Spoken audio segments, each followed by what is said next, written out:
Breaking news చూస్తున్నాం. రాష్ట్ర రాజకీయాల్లో మాజీ మంత్రి బీఆర్ఎస్ ఎమ్మెల్యే మల్లారెడ్డి నిర్ణయం ప్రస్తుతం చర్చనీయాంశంగా మారింది. ఆయన కుటుంబంతో కలిసి బీజేపీలో చేరే అవకాశం ఉందన్న వార్తలు రాజకీయ వర్గాల్లో విస్తృతంగా వినిపిస్తున్నాయి. ఈ వార్తలపై వారు ఎలాంటి నిజం లేదని కొట్టిపాడేసినా కానీ ఈరోజు బీఆర్ఎస్ అధినేత కేసీఆర్ అధ్యక్షతన జరిగిన సమావేశానికి మల్లారెడ్డి రాకపోవడం హాట్ టాపిక్గా మారింది. ఆయన బీజేపీలో చేరుతున్నందుకే బీఆర్ఎస్ ఆధ్వర్యంలో జరుగుతున్న సమావేశాలకు హాజరు కావడం లేదని వార్తలు వినిపిస్తున్నాయి.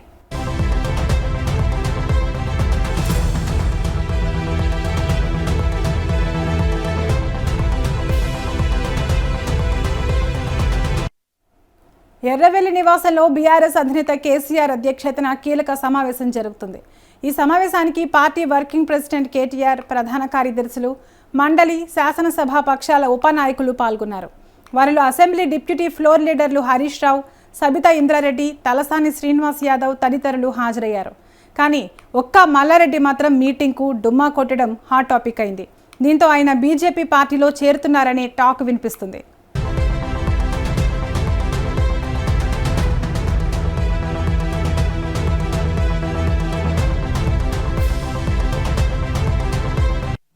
ఇక ఇదే అంశంపై మరింత సమాచారం మా ప్రతినిధి ప్రభాకర్ అందిస్తారు. ప్రభాకర్, తరంగిణి, రాష్ట్ర రాజకీయాల్లో మల్లారెడ్డి అంశము చాలా హీట్ ఎక్కిస్తుందని చెప్పుకోవచ్చు. గతంలో కూడా అనేక సార్లు మల్లారెడ్డి బీజేపీ పార్టీలో చేరుతారంటూ వార్తలు వచ్చాయి. ఇప్పుడు ఏదైతే ఎర్రవెల్లి నివాసంలో కేసీఆర్ అధ్యక్షతన జరిగిన మీటింగ్ కి మల్లారెడ్డి హాజరు కాకపోవడమే దీనికి చర్చకు దారితీస్తుందని చెప్పుకోవచ్చు. మల్లారెడ్డి బీఆర్ఎస్ నుంచి బయటకు వెళ్లే యోచనలో ఆలోచిస్తున్నాడనే వార్తలు వినిపిస్తున్నాయి. ఆ నేపథ్యంలోనే ఈ సమావేశానికి హాజరు కాలేదంటూ కూడా సోషల్ మీడియాలో జోరుగా ప్రచారం అయితే సాగుతున్నటువంటి పరిస్థితి కనిపిస్తోంది. అయితే వాళ్ళ ఎర్రవెల్లి నివాసంలో కేసీఆర్, బీఆర్ఎస్ అధినేత కేసీఆర్ నివాసంలో బీఆర్ఎస్ పార్టీకి సంబంధించినటువంటి ఎమ్మెల్యేలు, మాజీ ఎమ్మెల్యేలు, ప్రస్తుత ఎమ్మెల్యేలు, మాజీ మంత్రులు, అదేవిధంగా ఎమ్మెల్సీలు, వివిధ కార్పొరేషన్ మాజీ కార్పొరేషన్ చైర్మన్లు, బీఆర్ఎస్ పార్టీ జిల్లా స్థాయి లీడర్లంతా కూడా సమావేశం అయ్యి దిశానిర్దేశం ఇచ్చారు కేసీఆర్ వారందరికీ కూడా. ఏదైతే బీఆర్ఎస్ పార్టీ చేయబోతున్నటువంటి కార్యక్రమాలు కావచ్చు, అదేవిధంగా పార్టీ ఏ విధంగా ముందుకెళ్ళాలి, అనేక విధాలుగా ఇటు ఏదైతే జిల్లా స్థాయి కమిటీ చైర్మన్లు కావచ్చు, కమిటీ సంబంధించిన సభ్యులను ఎన్నుకునే దాంట్లో కావచ్చు, సో అనేక అంశాలు బీఆర్ఎస్ పార్టీకి సంబంధించిన పార్టీ ముందుకు ఏ విధంగా సాగాలనే దాని మీద గంట 2 గంటల పాటు కూడా అధ్యక్షుడు కేసీఆర్ ఆధ్వర్యంలో ఒక కీలక సమావేశం ఏర్పాటు చేసుకోవడం జరిగింది. ఈ సమావేశంలో ముఖ్యంగా మాజీ మంత్రి, ప్రస్తుతం బీఆర్ఎస్ ఎమ్మెల్యే మల్లారెడ్డి హాజరు కాకపోవడమే ఈ చర్చకు దారితీస్తుందని చెప్పుకోవచ్చు. తను బీజేపీ పార్టీలోనే చేరబోతున్నాడని చర్చలు వినిపిస్తా ఉన్నాయి. అయితే తను ఎటు నిర్ణయం తీసుకోబోతా అన్నట్టు, పార్టీలో ఉంటాడా లేకపోతే మరి బయటికి వెళ్తాడా, బయటికి వెళ్తే ఏ పార్టీలో చేరుతాడు అనేది చర్చనీయాంశంగా మారుతా ఉంది. గతంలో మల్లారెడ్డి కోడలు ఏదైతే కొన్ని చేసినటువంటి వ్యాఖ్యలు కావచ్చు, అదేవిధంగా బీజేపీ నాయకులతోని టైప్ లో ఉండేటటువంటి అంశం కావచ్చు, అదేవిధంగా మోదీని కలిసినటువంటి సందర్భం కావచ్చు, ఇదంతా కూడా సో బీజేపీలోకి వెళ్తారనేది వస్తున్నటువంటి వార్తలు క్లియర్ గా మనకి కనిపిస్తా ఉంది. దాంతోపాటు ఏదైతే మల్లారెడ్డి కోడలు ప్రీతిరెడ్డి ఉన్నారో తనకి ఎంపీ అభ్యర్థిగా ఇటు మల్కాజ్గిరి పోటీ చేయడానికి ఎంపీ అభ్యర్థిగా వచ్చే రానున్న ఎన్నికల్లో అవకాశం కల్పిస్తుంది బీజేపీ పార్టీ అంటూ కూడా చర్చలు జోరుగా సాగుతా ఉన్నాయి. సో ఒక రాజకీయంగా మల్లారెడ్డి తన కుటుంబాన్ని రాజకీయంలోకి తీసుకురావాలి అంటూ కూడా చాలా ప్రయత్నం చేస్తా ఉన్నాడు. ఇటు కొడుకు కోసము, ఇటు కూతురు కోసము, ఇటు అల్లుడు ఆల్రెడీ ఎమ్మెల్యేగా ఉన్నాడు, ఇటు కోడల కోసము. అంటే తను ఏదైతే ఇప్పుడు ప్రజెంట్ ఏ ప్లాట్ఫామ్ మీద అయితే ఉన్నాడో ఇటు విద్యా సంస్థలకు సంబంధించి, సో దాన్ని ఇంక రెట్టింపుగా రాజకీయంగా కూడా ఎదిగి కుటుంబాన్ని రాజకీయాల్లోకి తీసుకొచ్చి వారికి ఒక ట్రాక్ లో నిల్చోబెట్టి వారిని రాజకీయాల్లోకి తీసుకొచ్చి తను విశ్రాంతి తీసుకోవాలనే యోచనలో మల్లారెడ్డి ఆలోచిస్తున్నాడు అనేది వారి వర్గం చెప్పుకుంటున్నటువంటి సందర్భం క్లియర్ గా కనిపిస్తా ఉంది. సో ఆ నేపథ్యంలోని ప్రీతిరెడ్డి కావచ్చు, అదేవిధంగా మల్లారెడ్డి కావచ్చు, వీరంతా కూడా బీజేపీతో టైప్ లో ఉన్నారు.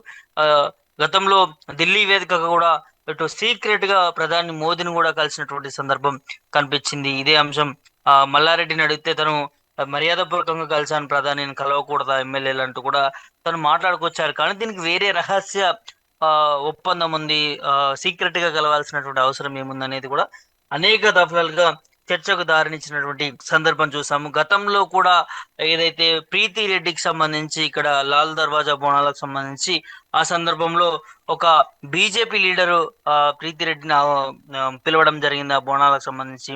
ఆమె అందులో పార్టిసిపేట్ చేయడం జరిగింది. వాళ్ళ ఇంటి నుంచి కూడా బోనం ఎత్తినటువంటి సందర్భం కనిపించింది ఆ బీజేపీ లీడర్కి సంబంధించి. సో అప్పుడు ఇటు ఫ్లెక్సీలు కూడా ఒక చర్చకు దారి తీసాయని చెప్పుకోవచ్చు. ఒక పక్క ప్రీతి రెడ్డి ఫోటో, ఇంకో పక్క ఆ కేంద్ర మంత్రి ఇప్పుడున్నటువంటి హోంశాఖ మంత్రికి బండి సంజయ్ ఫోటో వేయడము, ఇటు ప్రధాని మోడీ ఫోటో వేయడము. సో అందులో ప్రీతిరెడ్డి ఫోటో వేయడం ఆ ఫ్లెక్సీలో అనేది అప్పుడు కూడా బీజేపీ పార్టీలోకి ప్రీతిరెడ్డి వెళ్ళబోతుందనే చర్చకు దారి తీసినటువంటి సందర్భం కనిపించింది. దాంతోపాటు రీసెంట్ గా బీజేపీ స్టేట్ ఆఫీస్ ఎక్కడైతే నాంపల్లిలో ఉందో అక్కడ కూడా ప్రీతిరెడ్డి వెళ్ళడం జరిగింది. వెళ్ళినప్పుడు కూడా ఆ అప్పుడు కూడా కొంత చర్చ జరిగింది. ప్రీతిరెడ్డి ఇక బీజేపీలోకి చేరడం ఖాయమంటూ అప్పుడు కూడా చర్చ జరిగినట్టు సందర్భం కనిపించింది. అంటే ఎప్పటికప్పుడు కొంత వారు ఇటు మల్లారెడ్డి కుటుంబం బీజేపీతో టైప్ లో ఉండే వార్తలు అయితే వస్తున్నటువంటి సందర్భం క్లియర్ గా మనకి కనిపించింది. సో ఇప్పుడు ఏదైతే ఆ చర్చలకి ఇప్పుడు బలంగా మల్లారెడ్డి ఈ సమావేశానికి హాజరు కాకపోవడంతోనే సో ఖచ్చితంగా బీఆర్ఎస్ పార్టీకి గుడ్ బై చెప్తాడని దాని మీద కూడా క్లియర్ గా మనకి ఆ వినిపిస్తా ఉన్నాయి ప్రచారం అదంతా కూడా. సో ఇప్పుడు మరి ఇదే దాదాపు 3 టర్మ్లో తను బీఆర్ఎస్ ఎమ్మెల్యేగా గెలవడం జరిగింది. మంత్రిగా కూడా పనిచేసినటువంటి సందర్భం మనకు కనిపించింది. మరి అట్లాంటి అవకాశాలు ఇచ్చిన బీఆర్ఎస్ పార్టీని కాదనుకుని మరి మల్లారెడ్డి బీజేపీ పార్టీకి వెళ్తాడా ఏంటి అనేది కూడా చూడాలి. మరి ఈ రాజకీయం ఈ విధంగా ముందుకెళ్తుంది ఏంటి అనేది కూడా.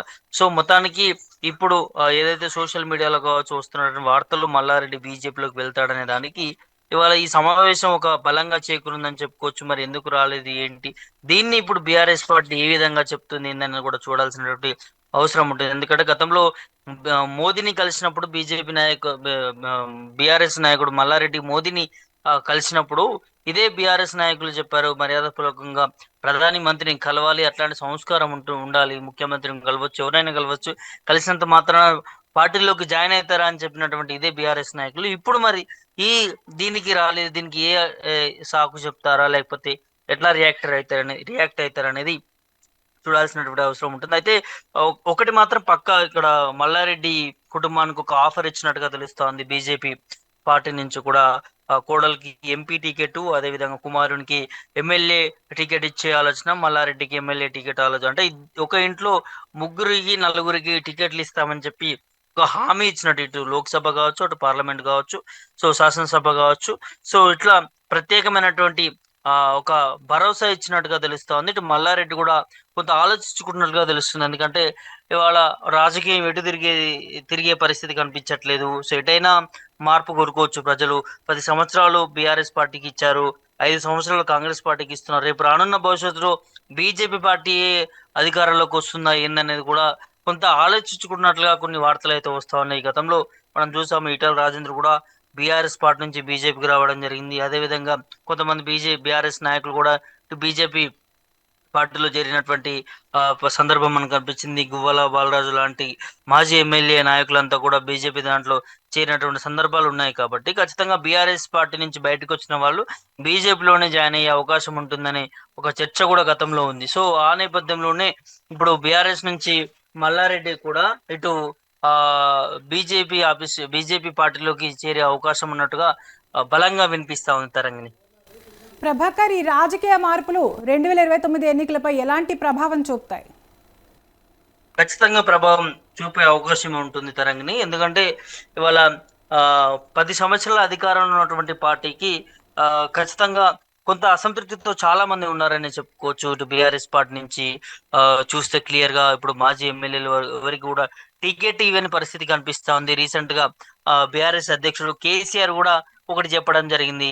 ఏదైతే ఎవరైతే నియోజకవర్గాల్లో ఉంటారో ఆ నియోజకవర్గాల్లో పనిచేసేటటువంటి నాయకులకే, కార్యకర్తలతోని, అదేవిధంగా ప్రజలతోని ఎల్లప్పుడూ వారి సమస్యలు తెలుసుకొని ప్రజలకి అందుబాటులో ఉండేటటువంటి నాయకులకి ఈసారి టికెట్లు బీఫామ్లు ఇస్తామంటూ కూడా ఒక హెచ్చరిక లాంటిది కేసీఆర్ చెప్పడంతో ఖచ్చితంగా బీఆర్ఎస్ శ్రేణుల్లో ఒక గందరగోళ పరిస్థితి ఏర్పడిందని చెప్పుకోవచ్చు. ఆశావాహులు చాలా మంది ఉన్నారు బీఆర్ఎస్ పార్టీకి సంబంధించి.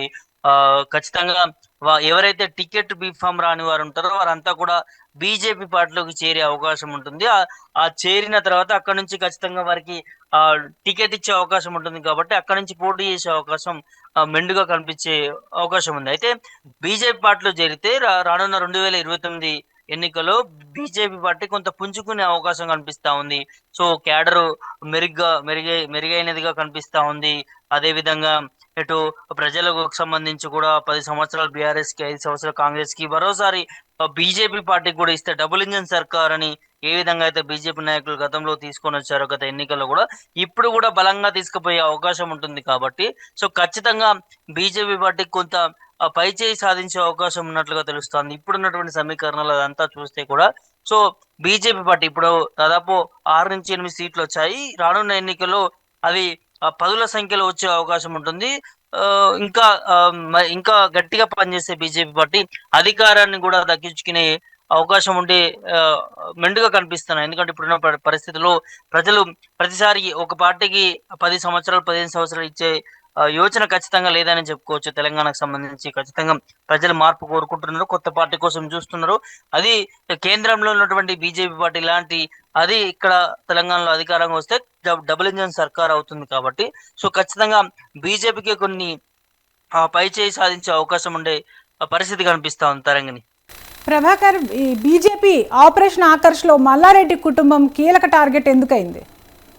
ఎందుకంటే ఇక్కడ మల్లారెడ్డి చాలా సీనియర్ నాయకుడు, గతంలో టీడీపీలో పనిచేశాడు. అదే విధంగా మోదీతోని మంచి సంబంధం కూడా ఉంది. చాలా సార్లు మోదీతో లంచ్ లో మీట్ అవ్వడం కావచ్చు, వాటితో మాట్లాడడం కావచ్చు. ఇటు బీఆర్ఎస్ లో టీడీపీలో ఉన్నప్పుడు కూడా తను మోదీతో ఒక మంచి సంబంధం ఉంది మల్లారెడ్డికి. అంటే తను పిలిచే భాషలో కావచ్చు పెద్దన్న అంటూ కూడా, సో తను సంబోధించేటటువంటి భాషలో కూడా కొంత డిఫరెంట్ గా ఉంటుంది. మోదీ కూడా తను కొద్దిగా క్లోజ్ ఉన్నాడు కాబట్టి సో దాంతో పాటు మల్లారెడ్డి చాలా సీనియర్ నాయకుడు. అదే విధంగా తన ప్రభావం ఉమ్మడి జిల్లాకు సంబంధించి హైదరాబాద్ కావచ్చు, రంగారెడ్డి జిల్లాకు సంబంధించి ఒక 10-15 నియోజకవర్గాల్లో ఖచ్చితంగా మల్లారెడ్డి హవా అనేది నడుస్తుంది. ఎందుకంటే తన స్టైల్ కావచ్చు, తను మాట్లాడేటువంటి భాష కావచ్చు, అదే విధంగా తనకున్నటువంటి ఎక్స్పీరియన్స్ కావచ్చు. తనకు చాలాసార్లు చెప్తా ఉంటాడు పాలమ్మిన పూలమ్మిన అట్లాంటి ఒక మంచి మంచి డైలాగ్స్ చెప్పేటటువంటి నాయకుడు. ప్రజల్ని ఆకర్షిత అంటే ప్రజలకి వారిని ఆకర్షణ చేసేటటువంటి నాయకుడు, ప్రజలను దగ్గర తీసుకునేటటువంటి నాయకుడు, ఎప్పుడు ప్రజల నోట్లో ఉండేటటువంటి నాయకుడు కాబట్టి సో ఖచ్చితంగా ఒక 5 నుంచి 10 నియోజకవర్గాల ఒక పట్టున్నటువంటి నాయకుడు, అదే విధంగా మంత్రిగా పనిచేసినటువంటి నాయకుడు ఇవాళ బీజేపీ పార్టీలోకి వస్తే ఖచ్చితంగా కొంత బలం చేకూరుతుంది. ఆ బలం వల్ల కొన్ని సీట్లు ఎక్కువ వచ్చే అవకాశం ఉండే పరిస్థితి ఉంటుంది కాబట్టి బీజేపీ పెద్దలంతా కూడా అదే ఆలోచిస్తా ఉన్నారు. ఎవరైతే బీఆర్ఎస్ పార్టీలో అసంతృప్తిగా ఉన్నారో, బీఆర్ఎస్ పార్టీ వెళ్ళి పక్కన పెట్టినటువంటి నాయకులని బీజేపీ పార్టీలోకి చేర్చుకొని రానున్న ఎన్నికల్లో ఎక్కువ సీట్లు పొందొచ్చు అనే ఆలోచన బీజేపీ పెద్దలు ఆలోచిస్తున్నారు కాబట్టి అట్లాంటి నాయకుల్లో ముందు వరుసలో మల్లారెడ్డి ఉంటారు కాబట్టి మళ్ళీ అదే విధంగా ఇప్పుడు ఖచ్చితంగా ఎంతో కొంత టికెట్ కావాలంటే కొన్ని లోట్లు పాటలు ఉంటాయి, ఖచ్చితంగా కొంత ఫండింగ్ ఇవ్వాల్సి వస్తుంది. ఈ మల్లారెడ్డి విషయానికి వచ్చేసరికి తనకి స్కూల్స్ ఉన్నాయి, కాలేజెస్ ఉన్నాయి, ఫండింగ్ ఎక్కువ ఇచ్చే అవకాశం ఉంటుంది కాబట్టి ఇట్లాంటి నాయకులు కూడా పార్టీలోకి వస్తే కొంత బలమైన కాడరు, బలమైన పట్టు ఉంటుందనే ఆలోచన బీజేపీ పెద్దలు ఆలోచిస్తున్నట్టుగా మరి చర్చ నడుస్తా ఉంది. సో ఆ నేపథ్యంలో మల్లారెడ్డి కొంత అసంతృప్తిగా ఉన్నాడని తెలుసుకొని కొంతమంది బీజేపీ నాయకులతో ఇంటర్నల్ గా మాట్లాడుకొని మోదీతో డైరెక్ట్ గా భేటీ అయ్యి అక్కడ కుటుంబాన్ని మొత్తం కూడా పరిచయం చేసుకొని వచ్చే అసెంబ్లీ ఎన్నికల లోపల బీజేపీ పార్టీలో చేరుతానని హామీ ఇచ్చాడనే చర్చ నడిచింది. మరి చూడాలి మల్లారెడ్డి బీజేపీ పార్టీలోకి వెళ్తే ఏ విధంగా సమీకరణాలు ఉంటాయి ఏంటి అనేది కూడా చూడాల్సినటువంటి అవసరం ఉంటుంది తరంగం. Right Prabhakar, thank you.